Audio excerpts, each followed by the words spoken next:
today's book. It's going to be rediscovering the Catalan Malta, and with its original title in Catalan, Redescobrint la Malta Catalana by Jordi Bilbeny.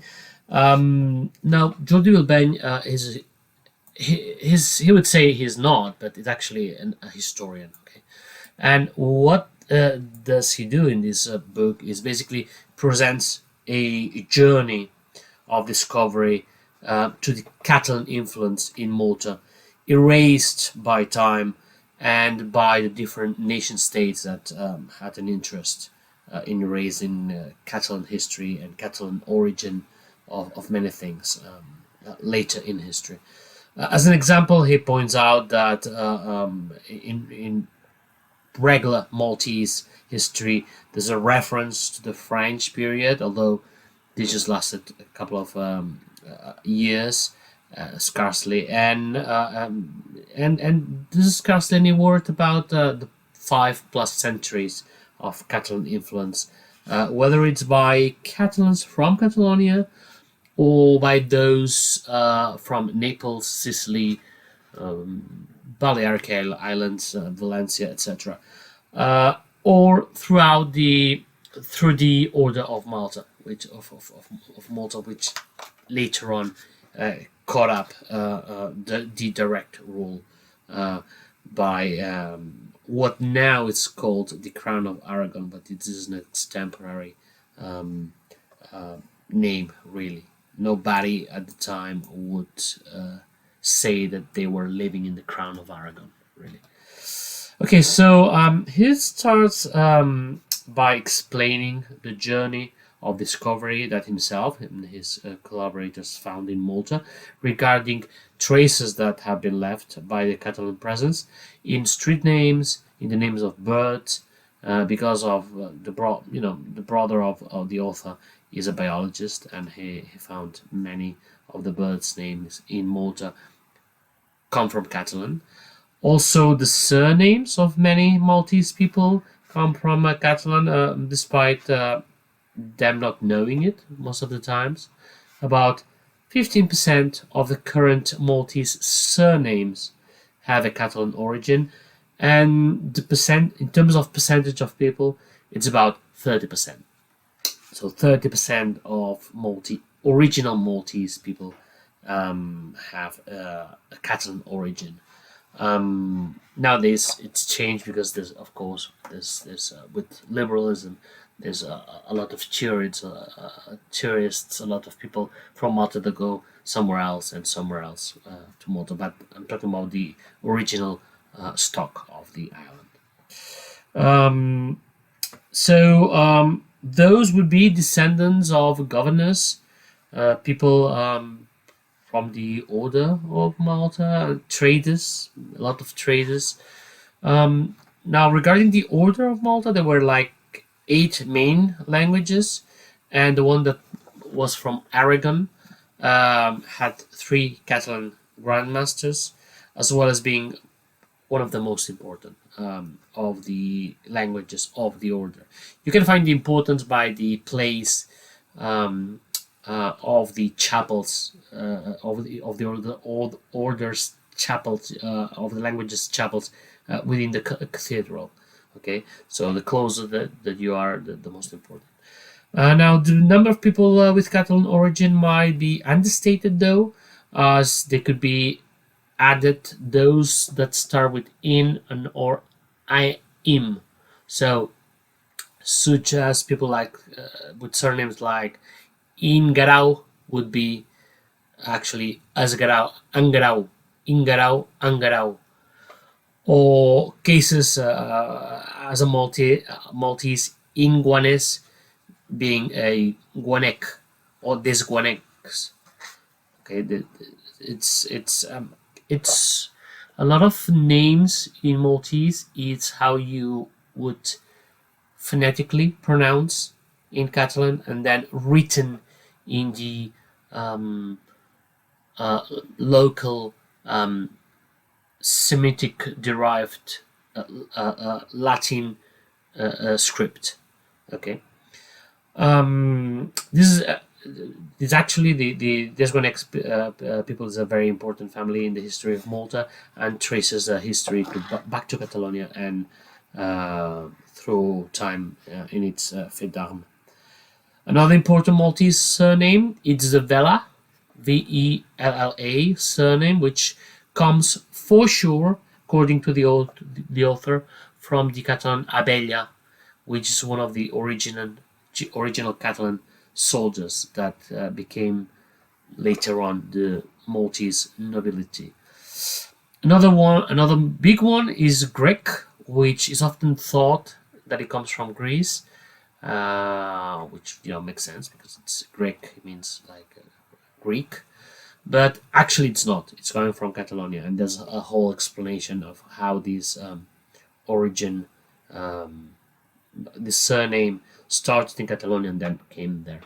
So it wasn't named Greek in Malta. It already came as a formed surname.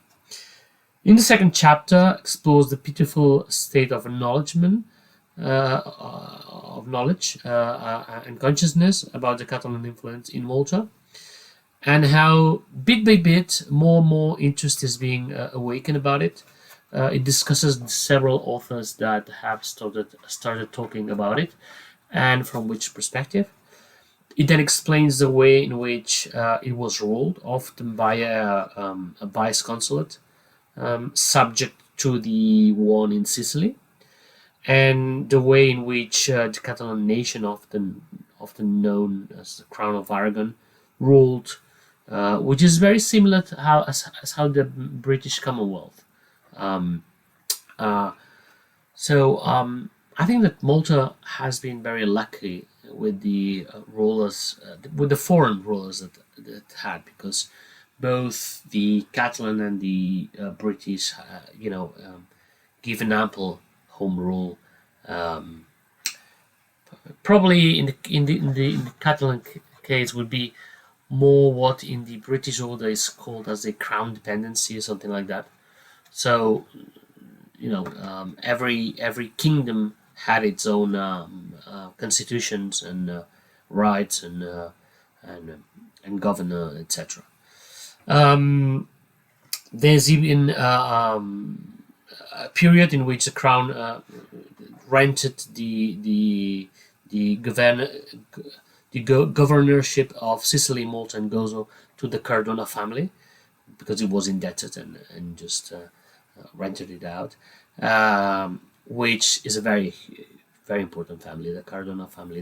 They started with a salt mine, which was hugely important in the Middle Ages, and it became immensely rich, and it was a very, very important family in the history of Catalonia, and then the whole Catalan crown, or the Crown of Aragon, and then even in the Hispanic order. It explains a bit the history of this Catalan possession, the conquest, the relatively benign rule, up to the point to make the rule of Duke that was overtaxing the people. They just threw them away. Okay, and all sorts of. There's also a lot of yellow and red signs that the Maltese still use today in their traditional celebrations, despite not knowing their origin. Okay, it briefly explores the extent and length that could have had the Catalan language in the archipelago, and when it died as a live spoken language. Okay, now nobody today speaks Catalan in the language, but it left some words, some vocabulary in the Maltese language. Chapter 3 is all dedicated to the borrowings of the Maltese language from Catalan in culinary matters, from the Maltese aljoli, which is typical, but they don't know the origin of where it comes from, which comes from the aioli, which means garlic and oil, or stufat, written like that, stufat, which is estofat in Catalan, or dishes that are done at stil antic, which means it's literally old style in Catalan, etc. There's plenty of there's plenty of language, plenty of vocabulary in culinary matters that become Catalan. By the way, before I go over it, there's also I'm gonna show you that that table in the of how the bird names in Maltese come from Catalan as well. At least a good dozen of those come from Catalan.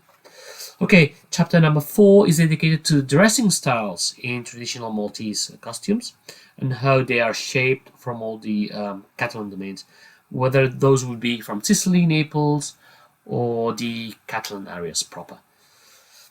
Chapter 6 is dedicated to the main symbols, the flag of St. George. Now, the fact that both Catalonia and England share St. George's flag, the red cross upon a white field, and that the patron saint is the same, St. George, might obfuscate the Catalan origin of the current usage of those symbols in Malta. But the red and yellow flags are abundant in celebration, and it's crystal clear where those come from. Okay. They are from Catalan origin, and there's plenty of them. Okay, you can have a few photographs of how they use it. The extent of the flag also goes to the armories of certain municipalities, and popularly used by many football clubs. Actually, there's a lot of football clubs in Malta, and a lot of them use the Catalan colors. Also, the current flag of Malta, which has a single red stripe, used to have originally 2 red stripes, and could have possibly also come as a variation of the simplified Catalan flag. We're talking between direct dominion and dominion via the Order of Malta, more than 5 centuries. So there's half a millennia of Catalan culture in Malta. So it's not super weird that you have those influences, right? It's kind of makes sense. Chapter 7 goes further into the borrowings of the Maltese language from Catalan in general vocabulary. There's a list, as well as the name of fauna. A lot of animals are always the same. It's like Catalan phonetics written in the local style. And the windrows as well is surprising. I will put the pictures on the video. Chapter 8, it's all about architecture and how it doesn't have any Arabic origin, but it's rather by its style, by the doors, the windows, the urban trays, built on what they call the Norman style, which is actually Catalan style, right? Because there's a lot of euphemisms not to say Catalan in history, and that comes from a later modern era, 18th and 19th century tradition of erasing the because Catalonia stopped being a nation state proper. Everybody tried to grab what they could of the history. Okay, so in this case, Norman comes. It's actually the author defends it's a Catalan style. Even the big noble houses are called casals, like in Catalan, which is pretty unique. Okay. Chapter 9 is all about the religious influence. Not only the names of the saints in Maltese come much likely from Catalan rather than from any Italic language, but uh, there's similar characteristics in the veneration of the Merced, or especially Saint George, which the Maltese, as per the photo that I'm just putting on the screen, honor with Saint George's flag and the Catalan flag, which they know of flag of Saint George, but it's actually you can see the colors. Okay, doesn't matter the number of stripes. If you know a bit of Catalan history, it ended up being 4 stripes in red upon gold, but throughout history it varied much. Actually, even the flag of Spain, actually it's Catalan flag if you want. So yeah, other minor details like the nativity scene that they do on houses, which is pretty much similar to what is done in Catalonia, right? Okay, so chapter number 10, military matters. There are 2 fortresses that Malta have. Malta has plenty of fortresses and castles everywhere. Okay, it's a huge fortress in and of itself. But there's 2 of those fortresses in Malta that have a clear Catalan origin. The one called Il Castell, which literally means Al Castell, Il Castell, Al Castell, which is the castle in Catalan means. And the other is the fortress of Saint Elmo, which is originally Saint Elm, which is it's a weird name unless you come from the Catalan nation or the Catalan world, where numerous forts and ports have that name, especially in the Middle Ages. It's a common denomination. Also, there's a lot of vocabulary in Maltese that comes from Catalan in the military matters, like arma, tir, cavalleria, fort, scopeta, which is very funny because it's a scopeta but written like someone would pronounce scopeta, right? It's I don't know, it's nice. 11. The influence of Catalans in Malta is huge in religious matters, as it pertains to all monasteries, both masculine and feminine, were created during the period of Catalan domination. Okay, and so its architecture and religious vocabulary in Maltese, as well as the bishops that were in that period were mostly Catalan. Okay, the documentation though has been erased from the earth. You cannot find the documentation, the foundation of those monasteries, etc. The old documentation is gone. As I said, this is not uncommon during the modern era. Most of the modern European states deleted many of the documentation to foment their own national history. Okay, and basically the history of most modern European states, you could say it's fake. Not everything, of course, but it's manufactured. That would be the word. Okay, and in that, the history of the Catalan nation was pretty much deleted from wherever they could, actually. Okay, so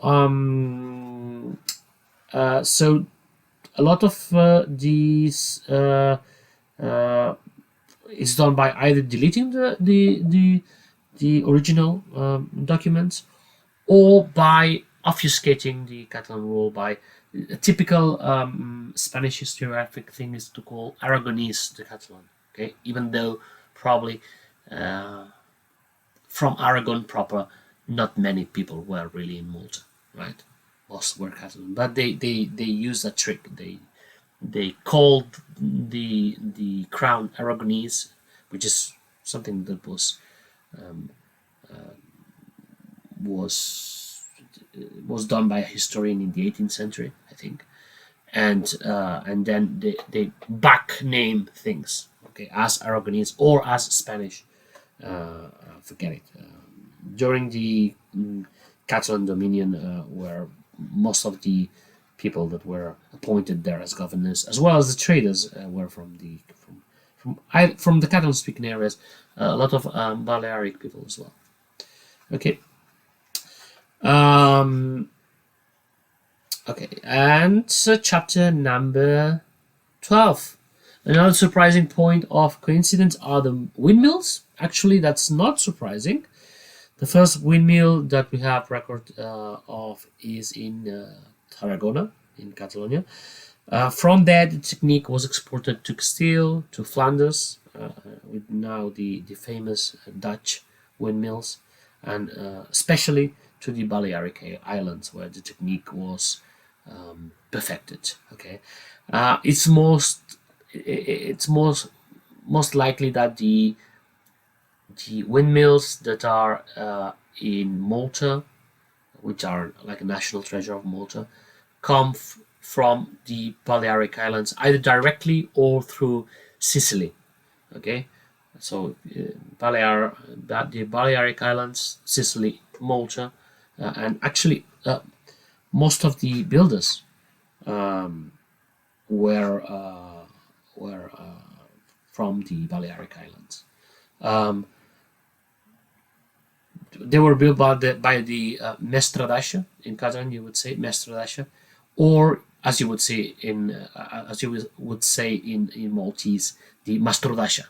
Okay, so Mestradasha becomes Mastrudasha in Maltese. Yeah, so there's also plenty of words in Maltese in the Minuel area that come from Catalan, right? A lot of technical names of the things of the windmill come from Catalan. Chapter 13, another trace of Catalan origins, and by Catalan origin I mean from Greater Catalonia, Valencia, Balearic Islands, etc., are the popular festas, which, I mean, the name says it all. Not only we call it festas, but actually they're pretty much the same. Okay, Easter, the Easter one, the Roman legion marching on Easter, the dances, the melodies are very, very, very similar to the kind of festas that we do here. Okay, it's very, very similar if you compare. The author does that in the book. They clearly don't have a later British origin or a Semitic origin. Okay, they're clearly from Catalan origin, either by direct rule or by the rule of the Order of Malta. Actually, probably the festas that were done in the period of the sovereignty of the Order of Malta were inherited from the Catalan period as well. Chapter 14, music. The traditional music of Malta is the Ghana, which the author thinks it comes from cant, and it does the linguistic explanation, and it's played with an ilzac, which is a Catalan sac de jamix is the instrument, and it's used to be accompanied by the argonet, which is a Catalan organet. Okay, it used to be. I think that now it's not accompanied by an argonet, but it used to originally be accompanied by argonet, which is basically organet in Catalan. Okay, and the main singer is called Il Prim. It's Al Primer, the first. Okay, the first singer, let's say. The other one is the guitar, which is it's an instrument of Catalan origin, and it's pretty much entangled in Malta from the very early times. Now, the guitar, it used to be called. This is another obfuscation. It used to be called Spanish guitar, and still it's called the Spanish guitar in the world. we didn't know where it was from, but finally they found the first um, the first mentioning of the guitar actually mentions that comes from that it was invented by the Catalans. So we know, and actually I think that this mention is from the kingdom of Naples. Okay, so very close to Malta. All right, chapter 15, it argues the origin of Balzoneta, the Balzoneta neighborhood, which the author believes that comes from Barceloneta, which is a typical fisherman's place in neighborhood. So it would be very normal that they would name it similarly. Okay, as well of the Saria, like the Trixaria, the street in Malta, and the chapel. And they explained, I think that they believe it was Sarria Navarro, something like that. He says no, it's this other guy, and explains the importance of that family. So it's not like it was just some soldier. It was a very important family from Barcelona that throughout centuries served the Count of Barcelona. And Count of Barcelona, it's one of the titles. Yeah? So from our perspective, it's the most important of the titles, which, or let's say the core title, which the Count of Barcelona is then the King of Aragon, Valencia, the Indies, whatever. Okay. So one of the families that was serving the Count of Barcelona from a long period is the Sarria family. Actually, there's a neighborhood in Barcelona, it's called Sarria. So this Trick Sarria in Malta would have the same origin, same family. Chapter 16 continues tracking down the names of places that he believes come from Catalan, like Tal Catalana, Dalmau, which is Dalmau, it's as Catalan surname, Fontana, Floriana, Il Busquet, which it's a lovely garden. There's a nice photo here of Il Busquet in Malta, and it's probably Al Busquet. Okay, in Catalan you would say Al Busquet, and it's funny because when you have somebody from Arab origin speaking Catalan, they would do things like that. They would say Al Busquet, they would say Il Busquet. They even nowadays, no, it's the accent would be that one. No? Witil Infern, which is actually also there's a Infern is hell. So in Catalan there's a lot of torrents del Infern. Okay, it's plenty of names. It's a torrent. It's a torrent, right? So Witil Infern would have the same origin. Yeah, Zebuch, which he believes is Alpuch, and in general places that reminds of ports and canals, that they used to remember from either Catalonia or the Balearic Islands. They would put in Malta. There's a lot of photos about places like that. For instance, Marshalok. Okay, it's Marsa Chalok, which is actually the Chalok port. So the port of Chalok, which is one of the winds. Final and last chapter talks about cotton and how it was traded almost exclusively from with Catalonia. So it was a producer.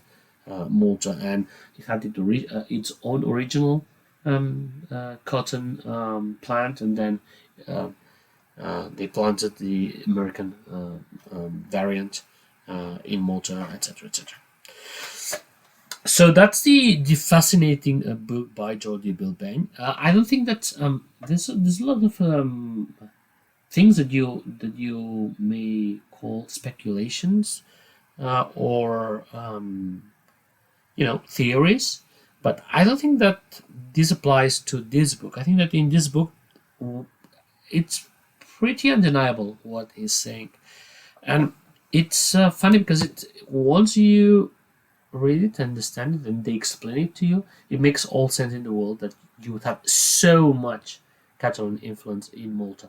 Um, People that know a bit about history know that this Catalan influence in Malta. So I think that the the point of the book is the extent that it got to. I mean, in terms of names, languages, um, the whole culture, the dances, the food, also the traditional food. The it's very similar, and basically what it surprises you is the extent of that influence, which according to him, the Maltese are not aware of. So if you are a Maltese person that would like have to have more information, I encourage you to get a that book translated into Maltese. You see here a lot of that with the Catalan flag, which they might not be aware that actually this is a Catalan flag. Um, and get that translated, and I think it can be of interest to the if you translate it into English or Maltese. You could you could be of interest for our Maltese friends.